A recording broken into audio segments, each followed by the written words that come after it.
আজকের এই ভিডিও দেখে আপনারাও খুব সহজে ঘরোয়াভাবে রোস্ট রান্না করতে পারবেন। হাতের কাছে বা ঘরে থাকা কিছু মশলা দিয়ে আজকের এই রোস্ট খুব সহজেই রান্না করতে পারবেন। এই রোস্ট রান্না করার জন্য প্রথমে লাগবে লবণ, হলুদ, মরিচের গুঁড়া, জিরার গুঁড়া, মশলার গুঁড়া আর হালকা একটু জল দিয়ে ভালোভাবে মিক্সড করে নিতে হবে। আর এইদিকে কড়াইতে তেল দিয়ে পরিমাণ মতো এবার পেঁয়াজ কুচি, কাঁচামরিচ, তেজপাতা দিয়ে ভালোভাবে নাড়াচাড়া করে নিতে হবে। এবার আদা বাটা দিতে হবে। এরপরে গুলে রাখা মশলাগুলো দিয়ে ভালোভাবে নেড়েচেড়ে নিতে হবে। এরপরে দেয়া হলো বাটা, রসুন বাটা, আর এদিকে দেয়া হচ্ছে দুধ, আর এর ভিতরে দেয়া হয়েছিল বাদাম বাটা।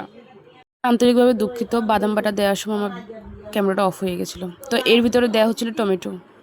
এইদিকে মাংস ভাজা হয়েছিল আগে। এই মাংস মাত্র আদা বাটা আর লবণ দিয়ে তেলের উপর ভাজা হয়েছিল এই মাংসগুলো।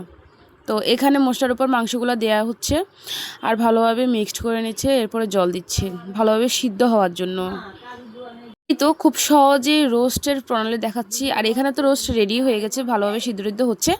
জানি আজকের এই ভিডিও দেখে আপনারা খুব সহজেই রোস্ট রান্না করতে পারবেন, কারণ রোস্ট রান্না করতে আহামরি এমন কিছুই লাগে না। হাতের কাছে যা আছে তা দিয়ে খুব সহজে রোস্ট রান্না করা যায়।